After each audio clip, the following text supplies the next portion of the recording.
Alors, connectez-vous, connectez-vous, connectez-vous. On va se laisser, connectez-vous, connectez-vous. Connectez-vous, on va se laisser, connectez-vous, on va se laisser, connectez-vous, on va se laisser.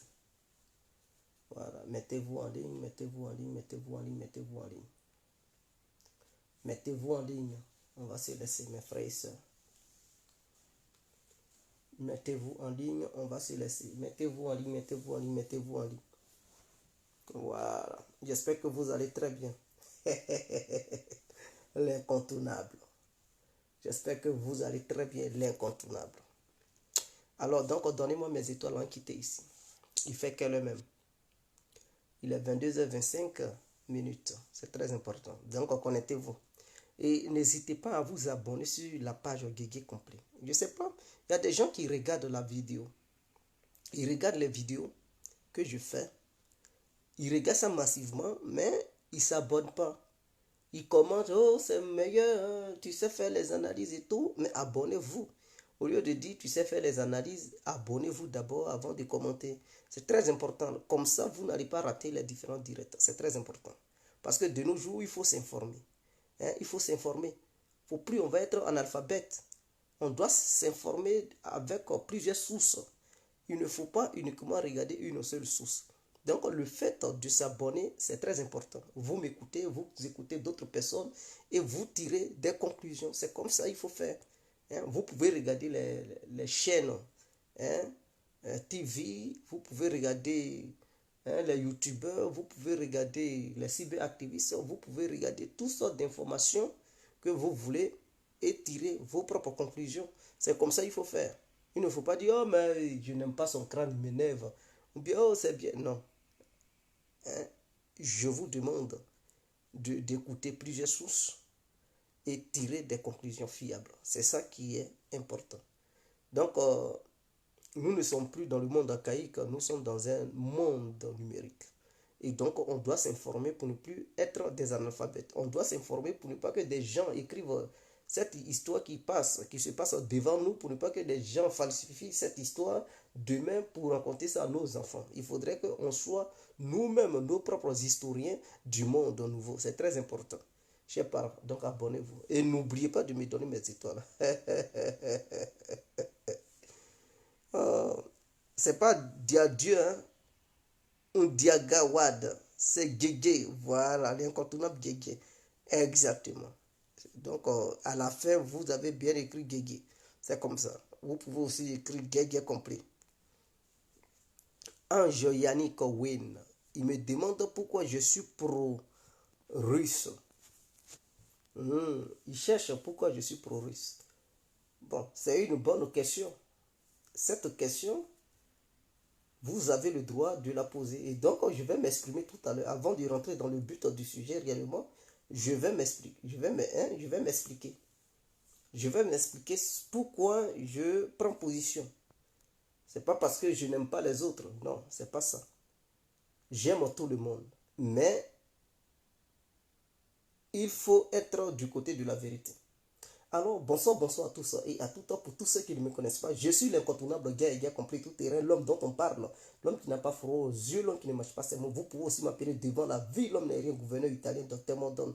Appelez-moi Boum laisse-moi mourir 5 plein de royal padrino camari des Oula. Alors nous voilà à nouveau devant cette caméra pour rentrer dans le but du sujet. Et donc nous allons encore parler de l'Ukraine.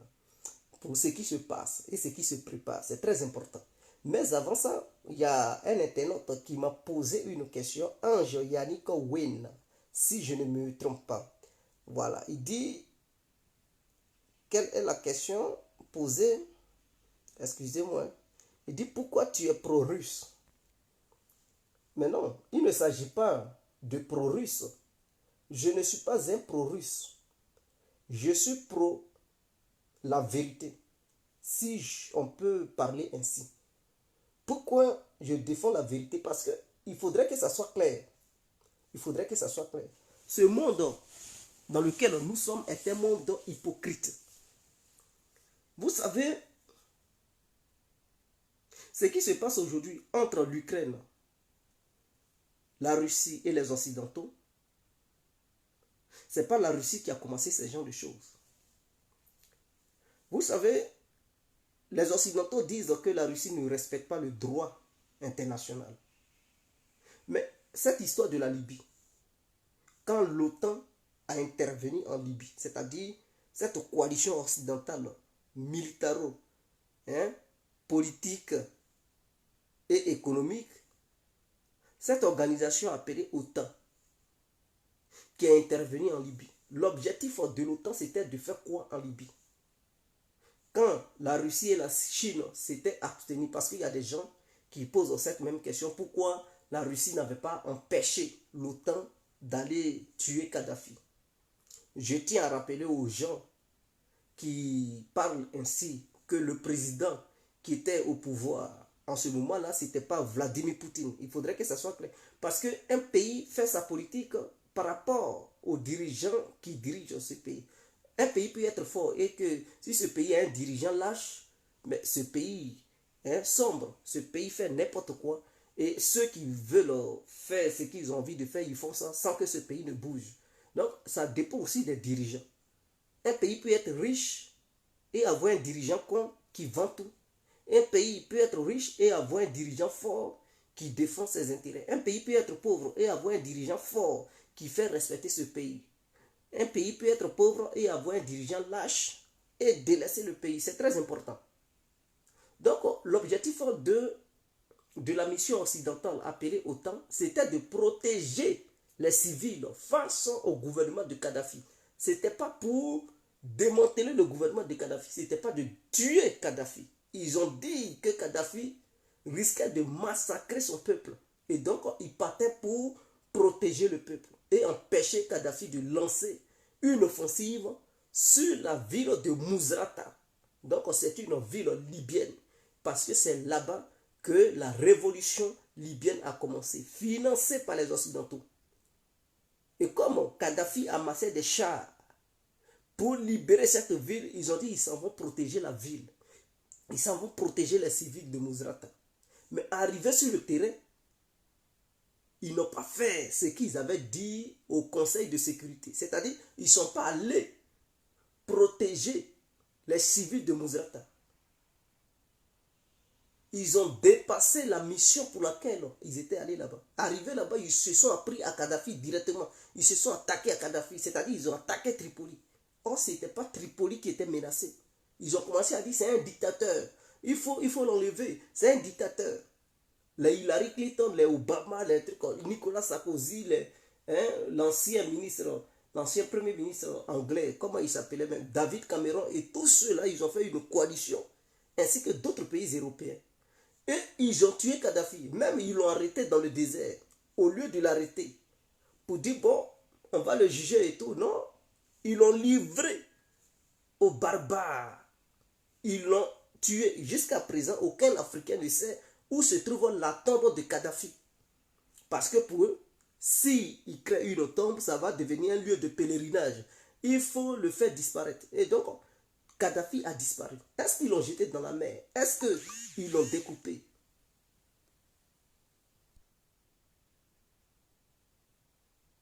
Est-ce qu'ils l'ont découpé pour le faire fondre dans des trucs, comment on appelle ça, leur liquide bizarre là, pour le faire disparaître? Ou bien ils l'ont fait disparaître et tout, personne ne sait. Personne ne sait. Est-ce que vous comprenez? Donc voici un peu le problème. Qui les avait condamnés? Qui les avait condamnés? Et on dit non, c'est le Conseil de sécurité de l'ONU qui avait donné l'ordre. Mais l'ordre que le Conseil de sécurité avait donné, ce n'était pas pour aller tuer Kadhafi.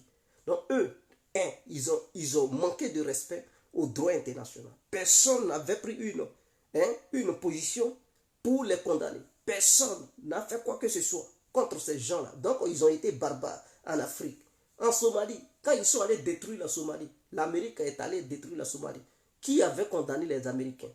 Ils ont fait ce qu'ils voulaient faire. Aujourd'hui, est-ce que la Somalie existe encore? Les Somaliens, ils sont partout, ils sont éparpillés partout, ils n'ont plus d'État. Il n'y a que les Chebabs qui règnent maintenant en Somalie. Qui les avait condamnés? Il faudrait que ça soit clair. Et c'est tout ça là, je regarde et je prends position. En Irak, qui avait mandaté les Américains d'aller détruire l'Irak avec les Anglais, l'Angleterre et l'Amérique? Qui les avait mandatés? Jusqu'à ils sont allés mentir au Conseil de sécurité avec une petite fiole pour dire non, Saddam Hussein a eu une bombe atomique. Il faut aller démanteler ça. Et ils ont intervenu, sachant bel et bien que si le monsieur avait une bombe atomique, ils n'allaient pas intervenir. Ils étaient conscients. Mais quand même, ils ont menti au monde entier parce qu'ils voulaient le pétrole du monsieur. Ils voulaient le pétrole des Irakiens et le gaz des Irakiens. Ils sont allés là-bas massacrer des Irakiens. Vous savez combien de milliers de personnes qui ont perdu leur vie? Des milliers de personnes. Et Saddam Hussein, ils l'ont attrapé. Ils ont intervenu là-bas illégalement. Ils l'ont accusé de dictateur. Et ils l'ont pendu en pleine fête musulmane. Ils ont mis une corde dans son cou, filmé en direct. Et ils l'ont tué. Dirigeant de quelqu'un. Dirigeant d'un peuple. Même si vous le détestez, mais les Irakiens l'aimaient. Et qui avait condamné les Occidentaux? Est-ce qu'en Europe, ici, là, quelqu'un a condamné les Américains et les Anglais? Au contraire, ils étaient contents. Ils ont essayé une dictature, il faut les sanctionner. Ok. On prend le cas du Yémen. Yémen, ce qui se passe là-bas. Là. Depuis 2010-2011, l'Arabie Saoudite ne fait que massacrer les Yéménites. Et ce sont les Occidentaux qui vendent des armes à l'Arabie Saoudite. Souvent, c'est eux qui aident les Saoudiens à tuer les Yéménites. Et ils disent non, les Yéménites sont des voyous. Parce qu'eux, ils font du business avec l'Arabie Saoudite. Ils ne veulent pas liquider le pétrodollar. Ils tuent les Yéménites. Vous partez là-bas. Hein, vous regardez à la télévision, tapez Yémen, les vidéos que vous allez voir. C'est-à-dire les enfants meurent parce qu'ils n'ont rien à manger. Les enfants, vous les voyez, il n'y a même pas de médicaments, il n'y a même pas de nourriture. Il n'y a personne, aucun Européen ne fait un petit don pour soutenir le peuple yéménite. Tout ce qu'ils ont fait, c'est de donner des armes aux Saoudiens pour tuer ce peuple. Ça fait des années que ce peuple est massacré. Ça fait des années qu'ils tapent l'œil sur ça. Ça fait des années que l'Arabie Saoudite n'a jamais été condamnée. Ça fait 2 poids 2 mesures. Parce que le Yémen n'est pas l'Arabie Saoudite. Et l'Arabie Saoudite, en attaquant le Yémen, en occupant une partie du Yémen, est-ce que ce n'est pas le même problème que la Russie? Sachant bien qu'au Yémen, il n'y a pas de Saoudiens au Yémen. Donc, c'est-à-dire un pays voisin envahit son autre voisin. Et les Occidentaux ont soutenu cela. Ils ont soutenu les Saoudiens dans leur posture d'envahissement. Ils ont même pris le contrôle de certains ports au Yémen. Les Occidentaux n'ont jamais condamné ça. Au contraire, ils sont ensemble, les Saoudiens, et puis ils font la guerre aux Yéménites. Qui a condamné ça en Afrique?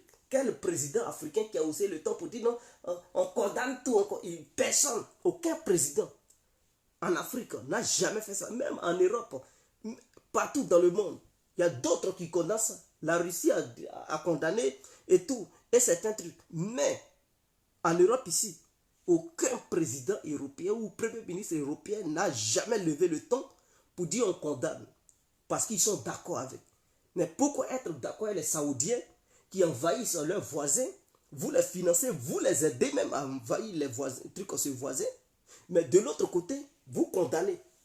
Quelles sont ces bêtises-là? Quelles sont ces bêtises-là? Et donc, ça, ce sont des cas.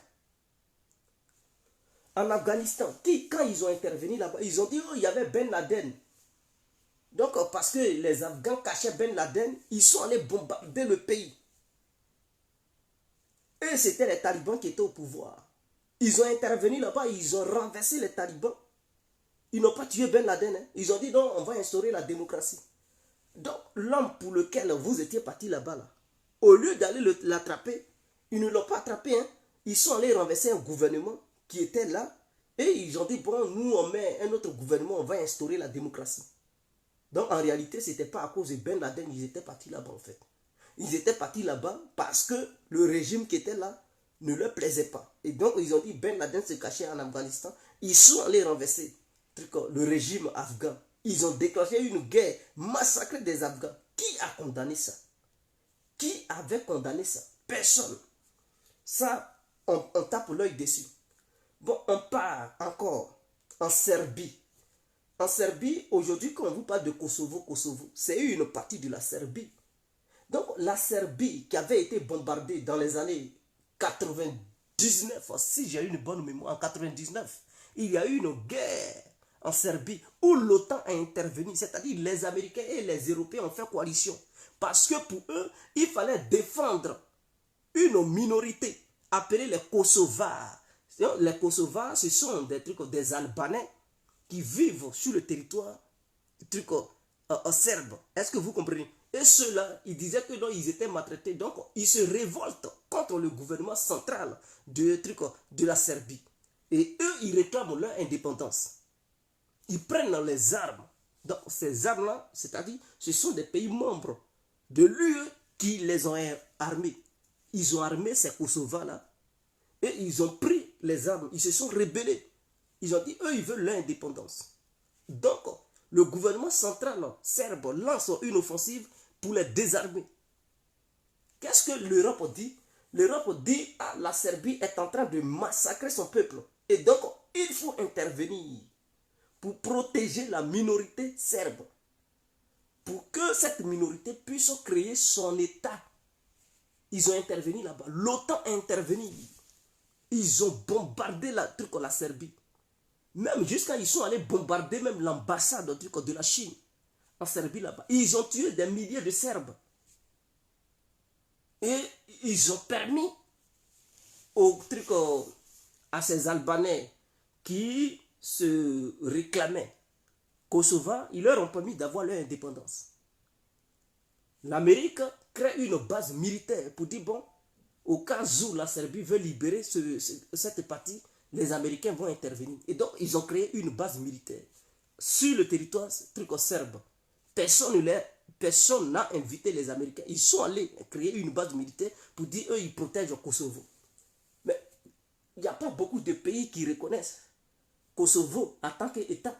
Les Américains reconnaissent, la France reconnaît, l'Espagne refuse de reconnaître le Kosovo comme un État. Et il y a d'autres pays qui refusent. Et donc, voici, en intervenant en Serbie, personne n'a condamné ça. Et ça datait de 99, mes frères. En Irak, c'était 2003. Yémen, là, c'est en 2010-2011 ici. Donc, ce n'est pas des choses qui sont anciennes. Pour dire, bon, ça fait 50 ans, 40 ans, donc c'est du passé. Non, c'est récent. Ce sont des faits récents. Ce sont des faits récents. Ce qui se passe en Ukraine, là, l'Occident ne peut pas dire qu'elle n'a pas sa part de responsabilité. Quand ils s'en vont faire un coup d'État, parce que lui qui était là, il coopérait avec la Russie et il coopérait avec l'Occident. Les Occidentaux, dans leur entendement, ils ne voulaient pas un régime qui coopérait avec les deux. Ils voulaient un régime pro-occidental, c'est-à-dire un régime anti-russe. Ils sont allés faire une révolution orange. Mais qui était à la base de cette révolution orange? Mais ça a commencé en Afrique, en Égypte, en Tunisie, si je ne m'abuse pas, en Syrie. En Syrie, il y a eu même guerre. Et ça a failli renverser Bachar al-Assad. Ce sont les Américains et les Européens qui étaient à la base de ces révolutions. Il fallait faire chuter tous les régimes qui n'étaient pas pro-occidentaux. Est-ce que vous comprenez? Et jusqu'à ils sont arrivés en Ukraine. Victoria Nuland, qui était un secrétaire d'État américain, elle, secrétaire d'État, oui, américaine, elle a été comment on appelle ça, comment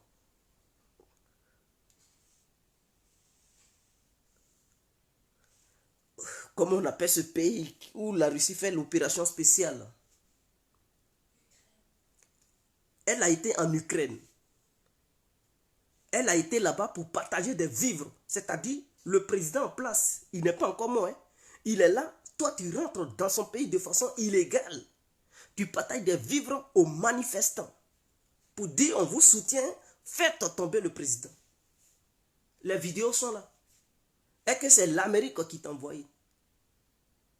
Est-ce que vous comprenez? C'est-à-dire, si le président arrêtait cette dame pour dire, mais de quel droit tu te permets de venir dans mon pays sans aucun visa, tu viens dans mon pays et tu partages des trucs aux manifestants pour dire ils n'ont qu'à me renverser. S'il il arrêtait pour dire bon, elle est comment on appelle ça, terroriste ou bien quoi que ce soit. Mais l'Amérique cherchait déjà un prétexte pour bombarder ce président, le gouvernement, ou bien renverser ce gouvernement. Mais ce gouvernement n'a pas agi pour arrêter ce dernier. Et dans cette histoire de manifestation, ils ne savent pas d'où viennent les tirs. Et des gens ont commencé à tirer sur les forces de l'ordre et des manifestants. Et les médias propagandistes ont commencé à dire que c'est le dirigeant qui a tué sa propre population. Renversez-le. Le monsieur, tellement c'était chaud, il était obligé de fuir. Il a quitté le pays. Et les pro-russes qui manifestaient, qui étaient à Odessa, ils avaient pris le contrôle d'un bâtiment. Qu'est-ce que les Ukrainiens ont fait? Ils ont mis de l'essence sur le bâtiment. Ils ont entouré ça et puis ils ont mis feu dans le bâtiment. Ça a brûlé tous les pro-russes qui étaient dedans.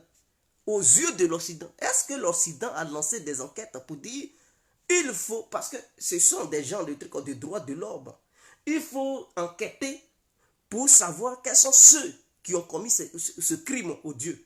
Ils ne l'ont pas fait. Ils ne l'ont pas fait parce que ce sont des pro-russes qui étaient dans le bâtiment qui sont morts. Donc, ils sont du camp du mal.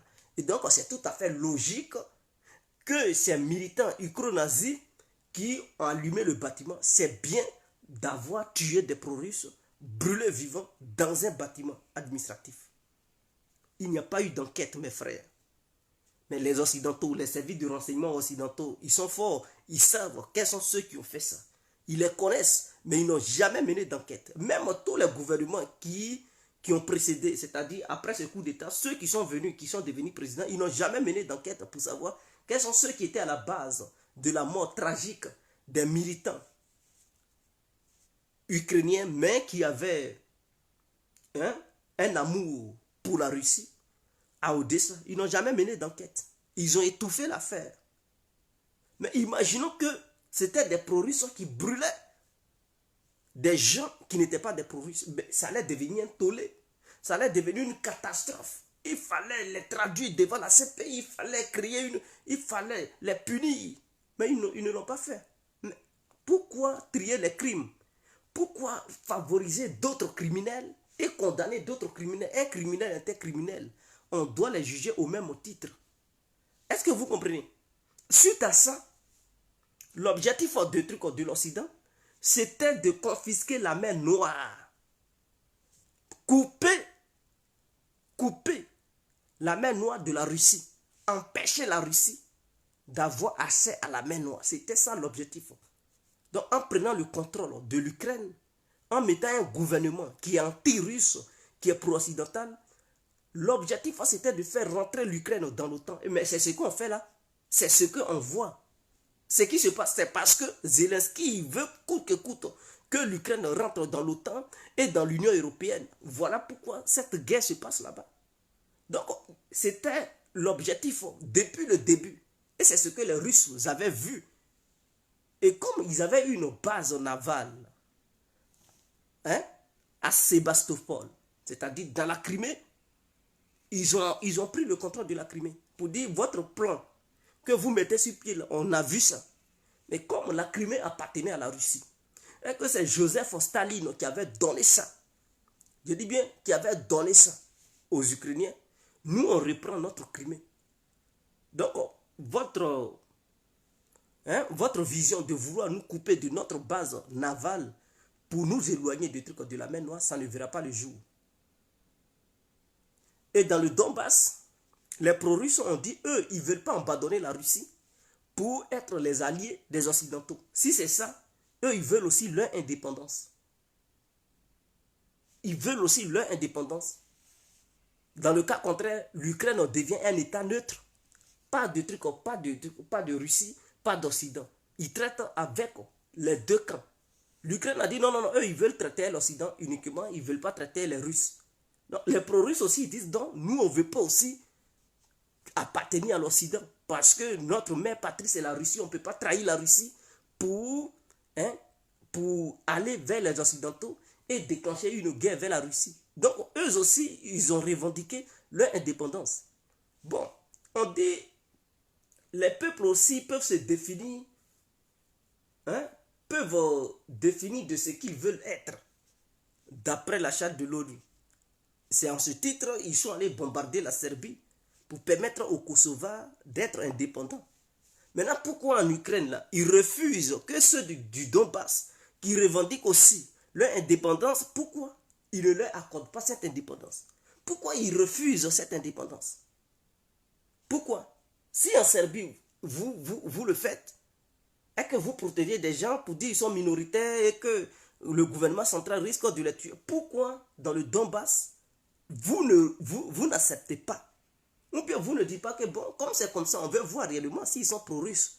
On veut organiser une élection réellement, un référendum indépendant, sous surveillance de soi-disant du monde entier. On prend certains Africains, des Européens, des trucs, des Américains, Amérique latine, Amérique du Nord, on prend aussi les Russes, on prend aussi des Asiatiques et on supervise ce référendum pour ne pas qu'il y ait de la tricherie. Donc ça sera sous une surveillance internationale, s'il vous plaît. Et on leur demande de voter. Est-ce qu'ils veulent appartenir à la Russie ou ils veulent appartenir à l'Ukraine? Ou bien ils veulent être indépendants vis-à-vis de l'Ukraine? Ils vont aller aux élections.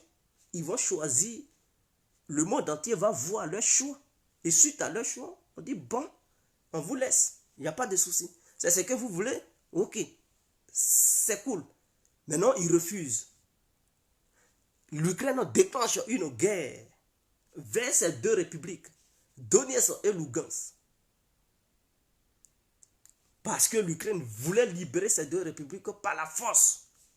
Donc la guerre a commencé en 2014. Ces deux républiques étaient sous pression ukrainienne du gouvernement central. Il y a eu quand même 13 000 à 14 000 morts. Les Ukrainiens ont tué des habitants de ces deux républiques. Il y a eu beaucoup de morts. Avez-vous déjà vu un média occidental dénoncer ça? Même aujourd'hui où je vous parle, des gens qui sont dans le Donbass, qui avaient vécu les faits, quand ils dénoncent, on les bloque en même temps. On ne veut même pas qu'ils montrent quoi que ce soit. Est-ce que vous comprenez? C'est-à-dire, on bloque leur page, on les enlève, on ne veut même pas les inviter. On dit, oh, tiens, vendu, on ne veut rien savoir. Et donc, ils avaient déjà eu une opposition et on constate que ces crimes que les Ukrainiens avaient commis sur les habitants du Donbass, les Occidentaux étaient impliqués là-dedans. Voilà pourquoi ils ne veulent pas que des journalistes indépendants qui ne sont même pas affiliés à Moscou ou à l'Occident, qui font leur travail de façon professionnelle ou bien de manière professionnelle, quand ils veulent montrer des preuves, il y a des censures. On ne veut même pas les laisser parler. On ne veut même pas les laisser parler. On les bloque, on les menace. Quand c'est comme ça, est-ce que c'est normal? Est-ce que c'est acceptable? Ce n'est pas acceptable. Suite à ça, comme la guerre était intense à l'est de l'Ukraine, il y a eu des accords. Accord de Minsk entre Vladimir Poutine, Angela Merkel et François Hollande, qui lui était encore président. Suite à ça, Macron est venu pour un cessez-le-feu, pour le retrait des armes lourdes sur le front et trouver un consensus pour aller à la paix. Suite à ça, l'Ukraine, au lieu de respecter ses accords, l'Ukraine n'a pas respecté ses accords. Eux-mêmes, ils ont avoué, ils ont dit, ils ont signé ces accords-là parce que l'armée ukrainienne était en mauvaise posture. Et donc, ils avaient signé pour gagner du temps, pour se préparer et lancer une offensive pour libérer les deux républiques. Donc, pour eux, ils avaient signé ces accords parce que leur armée était en mauvaise posture. Et donc, il fallait se réarmer, il fallait former beaucoup de militaires, avoir beaucoup d'équipements occidentaux et relancer les hostilités. Et donc, ils avaient signé ces accords. Même l'ONU avait validé ces accords. La France et l'Allemagne n'ont pas mis de pression sur les dirigeants ukrainiens. Porochenko a quitté, Zelensky, ils n'ont jamais fait respecter ces accords. Donc, c'était l'Allemagne et la France qui étaient chargés de mettre la pression sur le gouvernement ukrainien et la Russie était chargée de mettre la pression sur les milices du Donbass et de Lugansk. À chaque fois, la France et l'Allemagne ne mettaient aucune pression. Et ils ont dit non, on a signé, mais l'accord n'était pas bien. Le gouvernement ukrainien dit non, on doit revoir les accords parce que ces accords-là ne nous arrangent pas. Ils ont dit, mais l'ONU a déjà validé et tout. Ils ont dit non, non, non, non, ça ne nous arrange pas, on peut pas respecter ces accords. Donc, ils savaient ce qu'ils voulaient. Pendant ce temps, les Occidentaux envoyaient des armes en masse, des tonnes d'armes, des formateurs. Leurs forces spéciales étaient trucs en Ukraine. Les Canadiens, les Américains, les Français, trucs, les Polonais, les Lituaniens, les Estoniens, trucs, tout ce que vous pouvez imaginer. Ils ont envoyé des militaires pour former l'armée ukrainienne, les équiper jusqu'aux dents. Qu'est-ce qu'ils voulaient? Et Poutine, parce que des gens disent pourquoi je suis pro-russe. Je ne suis pas pro-russe. Mais je regarde dans la logique. Parce que le monde oublie beaucoup. En 2021, avant 2022, je dis bien en 2021, avant 2022, quand les gens disaient qu'il y avait des chars russes qui étaient amassés tout autour de l'Ukraine et en Biélorussie, qu'est-ce que la diplomatie russe avait fait? Mais la diplomatie russe voulait que l'Occident et la Russie parlent d'une garantie de paix. Les Russes eux-mêmes ont détaillé ce qu'ils voulaient sur un document. Ils ont envoyé ça à l'OTAN, ils ont envoyé ça aux Américains. Ils ont même envoyé ça à l'Union européenne. Qu'est-ce qu'ils ont dit? Ils n'ont même pas répondu aux Russes. Ils ont traité les Russes comme des moins que rien.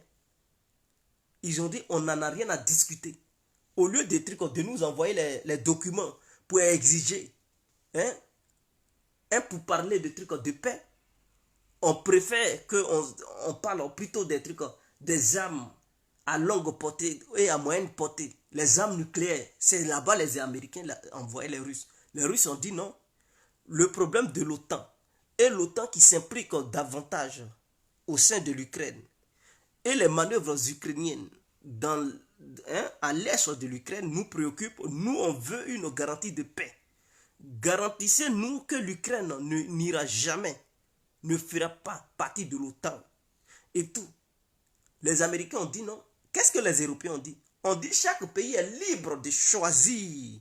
Voilà ce qu'ils disent. Chaque pays est libre de choisir son camp ou bien choisir une organisation à laquelle il veut appartenir. Et donc, la Russie ne peut pas imposer quoi que ce soit à l'Ukraine. L'Ukraine a le droit d'appartenir à l'OTAN et à l'Union européenne.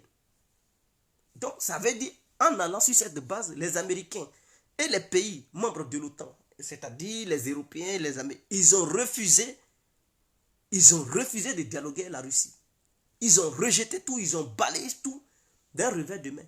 Et ils ont dit non, l'Ukraine est libre. Et chaque pays, à chaque fois que l'OTAN, un pays demandera à l'OTAN d'intégrer l'OTAN, eux, ils sont prêts à intégrer ce pays. Même si ce sont des pays frontaliers de la Russie, ils n'en ont rien à foutre.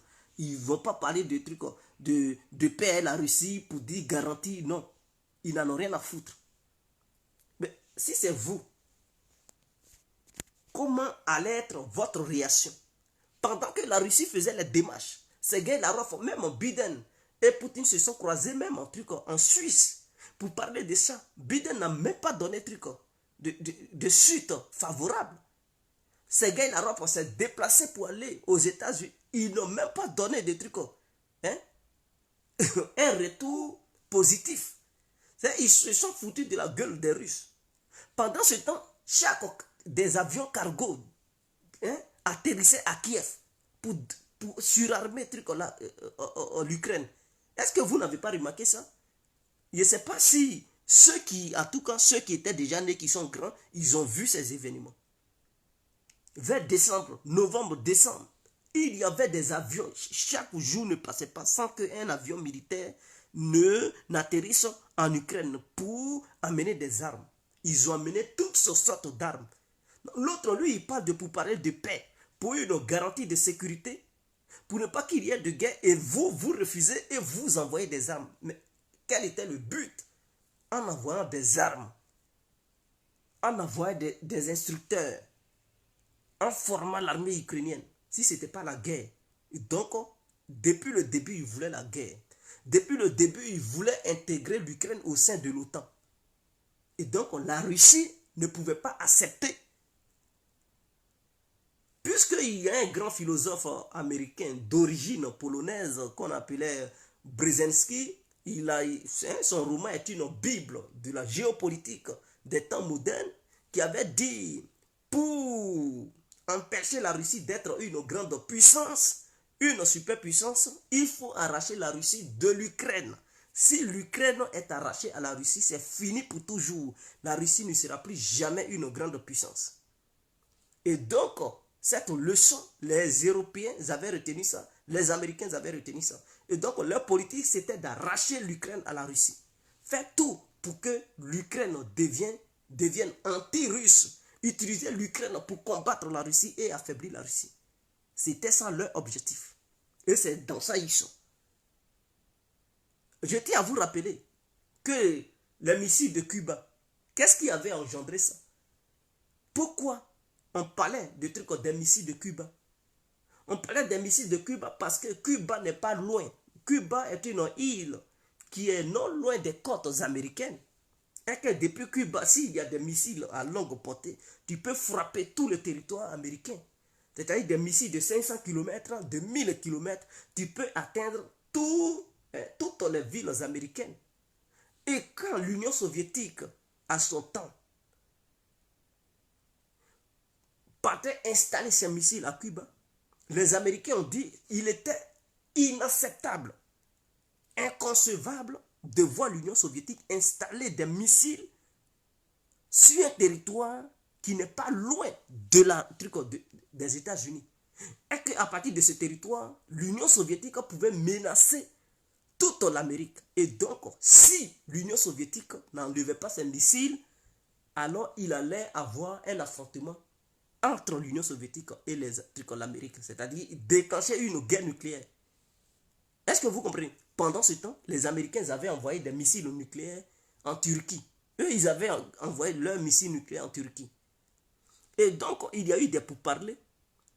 Le dirigeant soviétique avait fait comprendre aux dirigeants, je pense que c'était Kennedy qui était au pouvoir en ce moment, il lui avait fait comprendre que si tu veux que j'enlève mes missiles, toi aussi tu enlèves aussi les missiles que tu as emmenés en Turquie parce que ça menace aussi la Russie, l'Union soviétique. C'est ainsi qu'ils ont trouvé un accord. L'URSS a retiré ses missiles et les Américains avaient retiré leurs missiles de la Turquie. Donc aujourd'hui, des années plus tard, vous, Américains, soutenus par l'OTAN, vous ne pouvez pas dire l'Ukraine a le droit d'appartenir à n'importe qui, à n'importe quelle alliance, voilà, et créer des bases militaires sur son territoire avec n'importe qui. Sachant bel et bien que l'Ukraine et la Russie font frontière. Vous refusez, mais la Russie doit accepter. Quelle est cette dictature? Et ils disent non, la Russie n'a rien à dire, les Occidentaux. Mais quand c'est là, imaginons que la Russie s'en va mettre des missiles ou bien signe un accord de défense avec un truc, comment on appelle ça, le Mexique, et décide d'envoyer des armes à longue portée au Mexique, ou bien des armes aux Mexicains. Vous pensez que les Américains ne vont pas réagir? Ils vont même attaquer le Mexique. Pour dire le Mexique devient une menace existentielle pour la sécurité américaine. Donc, il faut agir préventivement pour démilitariser le Mexique. Les Américains allaient le faire, puisqu'ils ont voulu faire ça sur Cuba. Donc, ils allaient vouloir le faire. Pourquoi ils condamnent la Russie? Donc, ce qui se passe, l'Occident ne peut pas dire qu'elle n'a pas sa part de responsabilité. C'est ce que je veux que les gens comprennent. On peut bel et bien accuser la Russie, oui, mais l'Occident a sa part de responsabilité. Et qu'est-ce que l'Occident a fait? Quand les hostilités se sont déclarées, l'Occident a fait quoi pour apaiser la situation? Au contraire, ils alimentent la situation. Je dis bien, au contraire, ils alimentent. Et puis, ils sont clairs. Ils disent, leur objectif, c'est d'affaiblir la Russie. Leur objectif, c'est de démanteler la Russie. Leur objectif, c'est de faire tomber Poutine. Donc, ils avaient déjà mûri cette idée avant de provoquer la Russie. Et voilà pourquoi quand la Russie voulait agir et demandait des négociations pour une garantie de paix, ils refusaient parce qu'ils avaient déjà une idée arrêtée. combattre la Russie et détruire la Russie. C'est ça. Voilà pourquoi, dès les premiers jours, quand les hostilités se sont déclenchées, ils ont pris des sanctions globales. Voilà pourquoi ils ont dit, on va détruire l'économie russe. Vous pensez que les sanctions qu'ils avaient prises, ce sont des sanctions qu'ils ont prises en même temps, ils se sont réveillés, on prend pas. Non, ce sont des choses qui avaient été déjà rédigées. Ils avaient déjà préparé parce qu'ils savaient ce qu'ils voulaient. Ils savaient ce qu'ils cherchaient. Ne pensez pas que les sanctions qui se sont abattues sur la Russie, ce sont des sanctions. Ils se sont levés un bon matin, on sanctionne. Non, non, non, non, non. Ce sont des choses, ils ont réfléchi, ils ont pensé à ça pendant longtemps. Et qui étaient déjà sur une liste. Et donc, ils attendaient la Russie pour déclencher ces sanctions. Parce qu'ils étaient convaincus qu'en utilisant ces sanctions, la Russie allait se démanteler, détruire toute la Russie. C'était ça leur objectif. Voilà pourquoi ils ont fait. Mais à leur grande surprise, ils ont constaté que non. Hein, les résultats escomptés ne sont pas ça. Ce qu'ils pensaient obtenir, c'est le contraire. Est-ce que vous comprenez? Ce qu'ils pensaient obtenir, c'est le contraire. Donc, ils voyaient que côté la guerre économique, ils n'ont pas gagné. Et donc, ils pensent que la guerre militaire, ils peuvent maintenant gagner. Et qu'en finançant l'Ukraine, en envoyant des mercenaires, ils pensent qu'à un moment donné, la Russie ne va plus avoir de ressources. Ou bien la Russie ne va pas se développer, elle va se démanteler parce que tout son argent, elle va prendre ça pour investir ça dans cette histoire de guerre, opération spéciale en Ukraine. Et l'armée russe va s'affaiblir, il n'aura plus quoi que ce soit et Poutine va tomber. C'est ça leur objectif. Et donc l'Ukraine est un champ de bataille. Et il y a des gens qui pensent que l'Ukraine fait face à la Russie. L'Ukraine seule. Mais qui? Mais arrêtez quand même. L'Ukraine ne peut pas faire face à la Russie elle seule. L'armée ukrainienne ne peut pas diriger les opérations toute seule face à la Russie. L'Ukraine ne peut pas elle seule tenir face à la Russie pendant un mois. Parce que la guerre aussi c'est l'argent. Il faut avoir l'argent. Il faut avoir des usines pour produire. Parce que quand tu utilises tes armes, mais ça va finir. Mais si tu n'as pas des usines pour pouvoir fabriquer d'autres armes, tu fais comment? Et donc l'objectif de l'UE, les puces électroniques qu'ils ont mis l'embargo sur ça, c'était d'affaiblir l'armée russe et empêcher l'armée russe de fabriquer des armes. Est-ce que vous comprenez? Donc, ils ont visé tout ça. Ce n'est pas un jour ils se sont levés, ils avaient déjà tout calculé. Parce qu'ils ont besoin des puces électroniques pour fabriquer des missiles. Donc, ils ont mis des sanctions pour dire, bon, c'est pour détruire l'armée, pour ne plus permettre à l'armée russe d'avoir des missiles balistiques, des missiles à longue portée, des missiles de croisière. Ils ont mis sanctions là-bas. Parce que pour eux, ils sont convaincus qu'en frappant là-bas, la Russie ne peut plus produire de trucs de missiles. Et donc, quand la Russie va finir d'utiliser ces missiles, elle n'aura plus la capacité de produire des missiles, puisqu'elle n'a plus de puces électroniques. Donc, elle ne peut pas produire des missiles parce qu'il faut produire les missiles. Ils avaient déjà réfléchi sur ça. Et donc, l'Ukraine qui passe à longueur de journée son temps à demander l'argent, l'argent, l'argent. Vous pensez que sans l'argent, des trucs des Américains, des trucs de l'Union européenne et des groupes privés, l'Ukraine peut tenir? Sans l'aide d'Elon Musk pour mettre son Internet à la disposition de l'Ukraine, l'Ukraine peut tenir? Donc, c'est une guerre globale qui se passe en Ukraine. Et vous êtes là, Goliath contre David, Goliath contre David. Mais il faut être navré, il faut être ignorant pour penser que c'est une histoire de Goliath et de David. L'aviation même ukrainienne n'existait pas. Toute cette aviation que vous voyez encore en Ukraine, ce sont des avions des pays, des anciens pays baltes. La Pologne a pris toute son aviation pour donner ça à l'Ukraine. Vous savez combien d'avions l'armée polonaise disposait? La Lituanie a donné. La Grèce même a donné.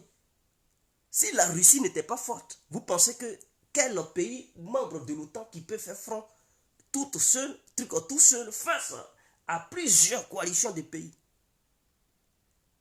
Même les missiles anti-aériens pour l'Ukraine avaient été détruits. La Pologne a pris ses S-300 soviétiques, l'Estonie, la Lituanie, comment on appelle ça même? Il y a même, c'est moi qui veux citer, la République tchèque, tout ça là. Tout ça, la Croatie, tous ces pays-là, ils sont impliqués, ils ont donné leurs armes soviétiques qu'ils avaient. Ils ont tout donné à tiens. Sans compter même la Turquie, qui envoyait des milliers de drones. Mais vous pensez que ces armes qu'ils donnaient, ils étaient pressés pour donner ça, ils avaient le temps de former encore l'armée ukrainienne pour dire voilà comment. Non, c'était urgent. Donc quand ils donnaient ça, c'était accompagné des instructeurs qui, eux, ils étaient sur le terrain, qui utilisaient ces matériels contre les Russes. Il faudrait que ça soit clair. Quand ils donnaient ces armes, il y a d'autres même qui ont donné leurs propres armes. Les Suédois, ils ont donné des canons à longue portée. La Slovaquie a donné des canons qu'elle-même elle fabrique. Et tout, il y a assez de trucs. Les Américains qui livrent les HIMARS, les trucs, les Français qui livrent les César. Vous pensez que c'est l'Ukraine seul? Et que seule l'Ukraine pouvait faire face à la Russie? Mais raisonnez quand même. Et puis eux, ils disent non, on est dans l'Ukraine. Et puis ils soupçonnent l'Iran d'avoir livré des drones à la Russie. Donc l'Iran fait partie intégrante de la crise. Donc l'Iran attaque l'Ukraine. Mais eux qui livrent des trucs et qui envoient des instructeurs, qui envoient même des mercenaires, non, eux, ils ne font pas partie de la crise. Eux, qui ont déclenché même des sanctions, non, ils sont en dehors de la crise. Voilà, parce qu'ils se font appeler le camp du bien et que les autres sont dans le camp du mal. Et donc pour eux, si jamais il y a eu une aide quelconque d'un pays tiers envers la Russie, ça veut dire que ce pays agresse l'Ukraine. Mais eux qui envoient, non, eux ils n'agressent pas la Russie. Voilà leur logique en fait.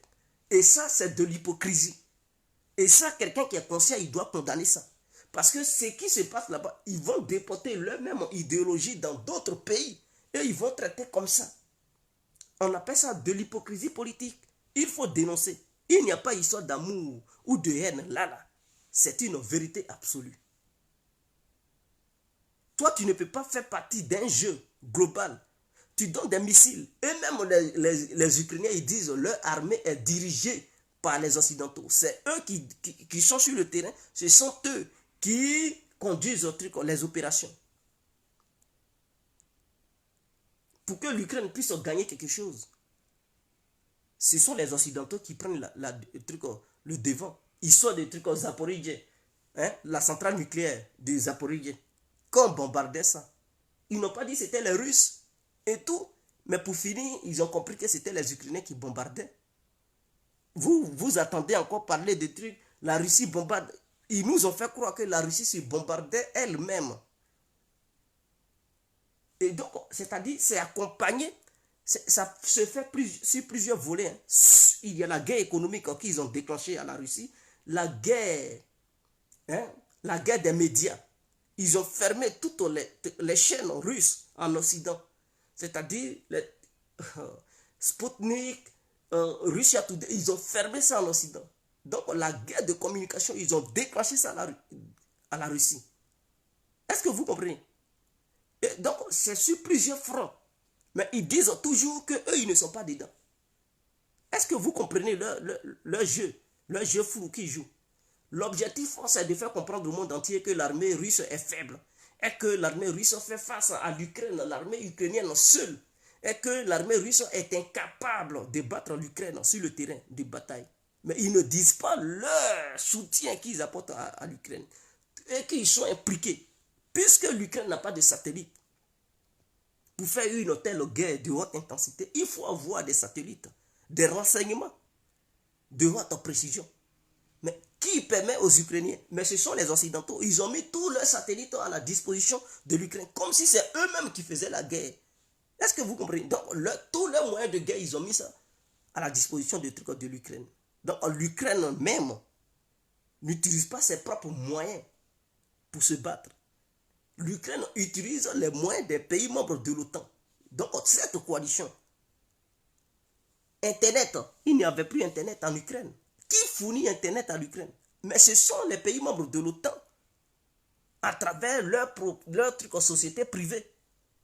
Elon Musk, mais il fait partie d'un pays membre, il est un citoyen d'un pays membre de l'OTAN, Amérique. Et sa société privée qu'il a là, met son Internet à la disposition de l'Ukraine. Sans ça, là, l'Ukraine ne peut plus communiquer. Il n'y a plus de trucs Internet. Tout ça là. Et vous dites, oh, l'Ukraine tient. Ah bon? L'Ukraine tient. Sans l'aide des Occidentaux, les soldats ukrainiens, ils vont manger quoi? Les Ukrainiens vont manger quoi là-bas? Qui va payer même les soldats? Eux, ils allaient gagner l'argent où? Puisque leur économie est à terre. Ils n'ont plus rien du tout. Ce sont les Américains, les Occidentaux qui leur donnent l'argent chaque fin du mois. Ils leur donnent l'argent pour qu'ils payent leur truc, comment on appelle ça, leurs citoyens, leurs salariés. Est-ce que vous comprenez? Sans les armes occidentales, l'Ukraine n'a plus d'armes. C'est fini. Sans les armes occidentales, l'Ukraine n'a plus d'armes. Les drones qui font mal, quels sont les Occidentaux? Ils ont fait coalition. On va amener des systèmes de défense antiaérienne et tout. Ça encore, vous allez dire, ce sont les Ukrainiens, ils sont forts. Et quand ça va arriver, et que ces systèmes vont marcher, ils vont dire, oh, les Ukrainiens sont trop forts. Ils sont là. Et voilà. Or, derrière ces systèmes se cachent les Occidentaux.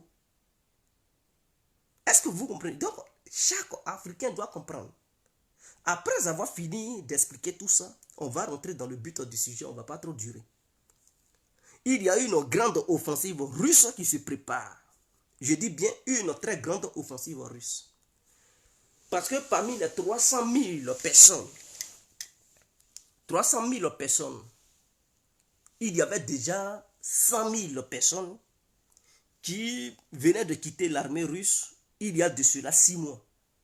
D'autres, il y avait de cela 1 an, 2 ans. Donc ces gens-là, pour être mis à niveau, ce n'est pas compliqué. C'est très facile et rapide. Mais ceux qui avaient quitté l'armée il y a de cela 6, 7 ans, eux c'est un peu compliqué. Il faut du temps. Mais ceux qui avaient quitté l'armée il y a de cela 1 an, 7 mois, 8 mois, c'est pas trop compliqué. On peut les remettre à niveau et en leur apprenant à utiliser certaines armes. Donc ceux-là, ils sont déjà prêts. D'autres sont partis en Biélorussie. D'autres ont été envoyés sur la seconde ligne. Et ceux qui étaient sur dans les villes pour faire la surveillance de ces villes, ils ont été envoyés au front. En ce moment où je vous parle, il y a eu une offensive sur Liman. Liman, Bakhmut, Soledar.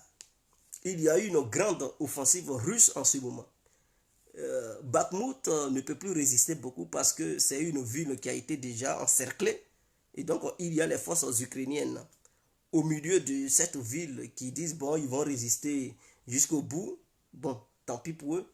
Et donc, il y a eu une offensive sur Liman qui avait été repris par les Ukrainiens il n'y a pas longtemps, le mois passé. Donc, il y a eu une offensive là-bas. Les Russes ont déjà pris certains villages. Et ça se trouve dans la région de Kharkiv. Donc, ils ont déjà pris certains villages dans la région de Kharkiv. Et donc, voilà un peu. Mais ce n'est pas la grande offensive. Ce n'est pas la grande offensive. La grande offensive vient d'ici mercredi ou d'ici fin de la semaine prochaine. Il y aura une vraie déclaration d'une offensive de grande envergure russe. Objectif, bloquer l'aide militaire occidentale sur l'Ukraine. Est-ce que vous comprenez? Non. La Russie veut lancer une offensive entre l'Ukraine et la Pologne vers Lviv, c'est-à-dire la ville de l'Ouest, parce que tout passe par là. Donc on veut lancer une offensive de grande envergure. Donc quand il y aura la bataille là-bas, il n'y aura pas de matériel militaire qui vont quitter la Pologne pour rentrer encore, parce que s'il y a une bataille, mais la voie qui permet à la Pologne d'alimenter l'Ukraine en armes sera sous menace. Et il y aura des drones, des avions qui vont être dans le secteur. Et donc, du coup, s'il y a un convoi militaire qui passe par là, ça sera frappé le plus tôt possible. Et donc, ça sera encore difficile pour l'OTAN de réarmer encore l'Ukraine. C'est-à-dire, pour réarmer l'Ukraine, ils seront dans l'obligation de déplacer tous ces matériels de guerre, ces armes, ces chars qu'ils avaient envoyés en Pologne, de déplacer ça pour envoyer ça encore dans un autre pays. Et ça encore, c'est un autre processus. Ça va leur coûter cher. Est-ce que vous comprenez? Ça va leur coûter cher. Soit ils vont dire, bon, on va envoyer ça du côté de la Roumanie. Et de la Roumanie, maintenant, on va faire rentrer ça en Ukraine. Est-ce que vous comprenez? Or, de la Roumanie, pour faire venir ça en Ukraine, soit ils vont passer par Odessa. Et là, les Russes vont frapper le pont qui permet, parce qu'ils avaient déjà frappé ça, mais apparemment les Ukrainiens ont réparé. Donc, ils peuvent frapper ce pont-là pour couper Odessa qui permet l'Ukraine à la Roumanie d'être coulée. La Russie fait frapper ça pour interrompre la circulation. Et au nord de la Moldavie, parce qu'il y a aussi un autre passage au niveau de la Moldavie, ils vont vouloir transiter là-bas. Mais vous savez qu'en Moldavie, il y a la Transnistrie. Donc, c'est une petite partie de la Moldavie que les Russes occupent depuis l'effondrement de l'URSS, c'était depuis 1991. Et donc, ils ont leur satellite là-bas, leur truc. Ils peuvent, depuis là-bas, ils peuvent donner des informations aux Russes pour dire, ah, voilà, les armes transitent par là, on voit ça, ça passe, voici les coordonnées. Et les Russes peuvent intervenir pour frapper ça. Donc, voilà un peu. Et donc, du coup, l'Ukraine aura du mal à avoir des armes maintenant qui quittent à l'ouest pour être alimentées aux forces ukrainiennes. Ce qui va faire que l'Ukraine n'aura plus assez de manœuvrabilité. Et les forces de l'OTAN, les gens de l'OTAN qui vont là-bas pour aider les Ukrainiens, ils auront du mal. Ils auront du mal à faire ce qu'ils ont fait jusqu'à aujourd'hui. Et donc, voyant cette menace, il paraît que l'Angleterre a donné une bombe atomique aux Ukrainiens pour placer ça à Nikolaïev. Ils ont déplacé ça à Nikolaïev. L'objectif, c'est quoi? Puisqu'ils sont convaincus, ils savent que la Russie va frapper fort. Et l'Occident ne veut pas perdre cette guerre. L'Occident refuse parce que la perte de trucs, c'est-à-dire la capitulation de Kiev, est égale à la défaite de l'Occident. Et de plus en plus de pays dans le monde vont être attirés par la Russie. Et donc pour ça, c'est inadmissible pour l'Occident de perdre cette bataille. Il faut se battre jusqu'au dernier truc ukrainien. Et même jusqu'au dernier truc citoyen occidental. Qu'est-ce qu'ils veulent faire? Les Ukrainiens préparent une offensive sur la ville de Kherson.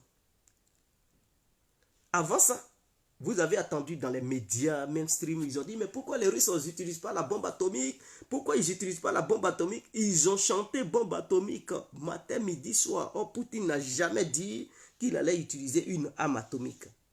Il a dit que la Russie utilisera tous les moyens qui sont à sa disposition. Ils ont dit, oh, quel moyen? Si ce n'est pas arme atomique, si ce n'est pas arme atomique. Donc, c'est arme atomique seulement, la Russie a. Mais il n'y a pas seulement d'armes atomiques. Il y a plusieurs sortes d'armes pour se défendre. Ils ont dit, oh, c'est arme atomique. Et ils font maintenant, qu'est-ce qu'ils font? Ils disent, la Russie a trois possibilités. Soit, quand l'Ukraine va attaquer Kherson, la Russie recule et livre la ville de Kherson aux Ukrainiens. Soit, la ville de Kherson devient une fortification de l'armée russe et se bat comme en Stalingrad, se bat jusqu'au bout, au dernier soldat russe, ou soit la Russie largue une bombe atomique pour empêcher l'avancée des Ukrainiens. Donc voici les trois suppositions. Alors, pourquoi les informations disant que l'Ukraine a reçu une bombe atomique de la part des Anglais peut être une information vraiment véridique? L'objectif, c'est de faire quoi? L'objectif, c'est qu'ils sont conscients que les Russes ne vont jamais laisser Kherson. Est-ce que vous comprenez? Ils savent que les Russes ne vont jamais abandonner Kherson. Et que la Russie prépare une contre-offensive depuis l'ouest de l'Ukraine. En ce moment, l'Ukraine se renforce. Et la Russie a amassé plus la Biélorussie ont amassé des troupes non loin de Kiev, dans la forêt biélorusse. Et la Biélorussie a interdit toute personne d'aller dans cette forêt-là. Parce que quelque chose se prépare là-bas, au niveau de Kiev et au niveau des trucs de l'ouest des trucs. Donc, ils préparent deux fronts au niveau de la Biélorussie, contre Kiev, contre l'Ukraine. Et la Russie renforce sa défense au niveau de Kherson et a lancé une offensive de l'autre côté. Voyant la situation, et que les jours qui passent peuvent être en faveur de la Russie, puisque tous ces 300 000 personnes ne sont pas encore tous allés au front. D'autres sont en pleine formation, d'autres sont déjà partis. Et ce ne sont pas des armes qui manquent aux Russes. Et les Occidentaux sont inquiets parce qu'ils se disent que les alliés de la Russie commencent petit à petit à vouloir s'affirmer et à rentrer dans la danse. Et donc pour eux, il faut aller vite. Donc cette histoire de bombe atomique, l'objectif c'est de faire quoi? C'est de pousser les Ukrainiens à lancer une grande offensive de grande envergure sur Kherson. Sachant bel et bien qu'ils ne peuvent pas prendre Kherson, ils vont profiter de cette situation pour laguer la bombe et dire que les Russes ils sont en difficulté et qu'ils voyaient que la ville de Kherson allait tomber. Suite à la pression des forces ukrainiennes, ils ont lagué une bombe atomique. Est-ce que vous comprenez le film? C'est-à-dire, ils savent que sans ça, ils ne peuvent pas prendre la ville de Kherson. Et c'est Joe Biden qui leur a demandé de le faire, de lancer une offensive pour que les élections de mi-mandat qui vont débuter le 8 du mois prochain, ils puissent lui remporter la victoire face à Donald Trump. Parce que, contre les républicains, parce que pour lui, si les républicains deviennent majoritaires dans la Chambre des représentants, ils vont couper les aides à l'Ukraine. Et si les aides à l'Ukraine venaient à être coupées, alors l'Ukraine risque de perdre la bataille parce que l'Occident seul ne peut pas, c'est-à-dire les armes occidentales seules qui donnent aux Ukrainiens, ça ne peut pas empêcher la Russie d'atteindre ses objectifs. Or, si l'Amérique est impliquée dans la chose, alors ça va empêcher certaines choses d'arriver. Et donc, Joe Biden étant inquiet parce qu'il a donné beaucoup de milliards, beaucoup d'armes aux Ukrainiens. Et malgré tout ce qu'ils ont fait, les Ukrainiens n'ont pas encore gagné un très grand résultat pour présenter ça sur un tableau, pour que Joe Biden puisse utiliser ça pour dire tous les milliards que j'ai envoyés là-bas, voici les résultats que les Ukrainiens ont obtenus sur le terrain, nous les avons aidés et tout, voici ce qu'on a eu comme résultat. Et donc, du coup, il veut que la ville de Kherson tombe. Et les Anglais, qui eux, ils voient leur hégémonie être en danger, ils sont prêts à entraîner toute l'Europe dans cette histoire de guerre. Ternir l'image de la Russie, comme quoi la Russie a utilisé une bombe atomique. Voilà pourquoi dans ces derniers temps, il parlait assez de bombes atomiques. Poutine n'a jamais dit qu'il allait frapper un pays avec une bombe atomique. Il a dit ceux qui parlent des armes atomiques, sachez bel et bien que aussi la Russie dispose des armes atomiques. Et donc, si la sécurité de la Russie est en danger, la Russie utilisera tous les moyens dont elle dispose. Voilà ce que Poutine a dit. Il n'a pas dit je vais frapper les pays occidentaux avec des armes atomiques. Et donc, eux, l'objectif, c'est de lancer une offensive, sachant bel et bien qu'ils ne peuvent pas prendre Kherson. Alors, ils vont laguer une bombe atomique et ils vont dire ce sont les Russes qui ont lancé ça. Donc, ils étaient là à préparer les esprits. Les Russes ont lancé ça. Résultat, les citoyens européens vont dire non, ça, on peut, parce que ça va être suivi d'une campagne médiatique. C'est-à-dire, si tu ne fais pas attention, tu vas dire ce sont les Russes, ils sont des criminels. Et donc, les pays qui étaient encore ambigus sur cette histoire, des pays qui s'abstenaient lors des différents votes au Conseil de sécurité, vont prendre position pour condamner la Russie. Objectif, la Chine va dire, moi, je ne peux plus supporter la Russie. D'autres pays vont se retirer, l'Inde et tout, pour dire, vous avez utilisé bombe atomique, ça c'est inadmissible. Isoler la Russie, L'Occident va dire, bon, vous avez utilisé une bombe atomique, donc nous allons rentrer en guerre officiellement. Parce que c'était officieusement. Donc officiellement, on rentre en guerre. Parce qu'on ne peut pas laisser la Russie faire. Et donc, du coup, ça va créer la grande guerre. Et c'est ce qui va devenir une troisième guerre mondiale. Parce que eux, ils ne veulent pas perdre. Voilà leur objectif, en fait. Et donc, en déclenchant cette guerre, les autres pays qui étaient les alliés de la Russie vont se... Leur objectif dans l'entendement occidental, ils vont se dire, bon, nous, on ne peut pas soutenir la Russie parce que c'est la Russie qui a provoqué ça. C'est la Russie qui a lancé une bombe atomique. Quelque chose qui est interdite. Donc, nous, on ne peut pas rentrer là-dedans. Et la Russie sera seule face à tout l'Occident, hein, tous ces pays membres de l'OTAN et les pays qui sont les amis des Occidentaux. Détruire la Russie, en fait. C'est ça leur objectif. Sans que les alliés de la Russie n'interviennent. Dans ces temps-ci, ils vous parlent de trucs du barrage de Kherson, que la Russie veut détruire le barrage, que ça sera une catastrophe. En fait, ils sont là préparer les esprits des gens qui ne comprennent pas. Le barrage est où? De vous à moi. L'eau là, ça quitte où? Parce que le barrage est du côté de la Russie, hein, dans la région de Kherson, où la Russie contrôle. Hein, ça y est sous contrôle de la Russie. Okay. Cette eau ne vient pas du côté de la Crimée pour monter. Ça vient du côté de Kiev. C'est-à-dire l'eau, quand ça ruisselle, ça part vers la Crimée. Est-ce que vous comprenez? Donc l'eau, quand ça quitte, quand l'eau vient, ça va vers Kherson. Ça ne quitte pas vers Kherson pour monter. Ça va vers Kherson. Donc le barrage là, le barrage qui est là, si le barrage venait à être détruit, l'eau va inonder Kherson. L'eau ne va pas aller inonder la partie contrôlée par l'Ukraine. Il faudrait que les gens comprennent cela. Parce que si vous ne comprenez pas ça, vous allez penser que ce qu'ils disent, c'est la vérité. Non. C'est l'Ukraine qui a le droit, ou bien qui est dans le besoin de détruire le barrage. Est-ce que vous comprenez? C'est l'Ukraine qui est dans le besoin de détruire le barrage. Parce que l'objectif ukrainien, c'est de détruire le barrage. En détruisant le barrage, l'eau du barrage va séparer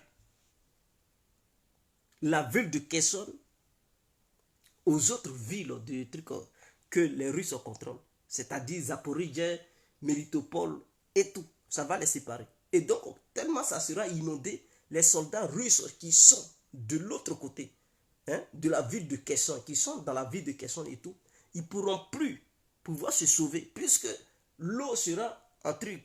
Et les Russes ne pourront plus envoyer de renforts, ils ne pourront plus envoyer des chars et tout, puisque l'eau va prendre partout. Et donc, les soldats qui vont être à Kherson seront coupés du reste de la Russie. Et quand c'est comme ça, ça profite à qui? Ça profite à l'Ukraine, qui, elle, va lancer son offensive. Et donc, ces soldats russes qui sont à Kherson, ils ne pourront plus fuir, ils ne pourront plus replier. Voilà le problème. Et donc, casser le barrage, ça est dans l'intérêt des Ukrainiens. Ce n'est pas dans l'intérêt des Russes. Les Russes vont casser ça pour faire quoi? D'autres disent non, c'est la politique de la terre brûlée. C'est du n'importe quoi. Ce sont les Ukrainiens qui veulent détruire le barrage. Mais, pour ne pas que ça choque le monde entier, il faut préparer les esprits pour dire non, les Russes ont miné, ils ont miné. Et donc, si cela arrivait à être détruit, ils vont dire ce sont les Russes. Voici la technique qu'ils utilisent. C'est comme s'ils bombardaient la centrale nucléaire de Zaporizhzhia. Ce sont les Ukrainiens qui bombardaient. Mais qu'est-ce qu'ils disaient dans les médias? Ils disent ce sont les Russes qui bombardent la centrale. Objectif, si jamais ils obtenaient à atteindre leur objectif, c'est-à-dire si la centrale était détruite et qu'il y avait une explosion nucléaire, ils allaient dire que c'était les Russes. Et le monde entier allait dire, oh, la Russie a détruit, la Russie a causé une catastrophe nucléaire. C'était ça leur objectif. Et c'est comme ça qu'ils font toujours. Et donc les gens doivent savoir ce qui se passe en ce moment. Donc, sur ce, on se laisse. C'était l'incontournable guerre complet. Je vous remercie et je vous souhaite une très bonne nuit. Que Dieu vous bénisse.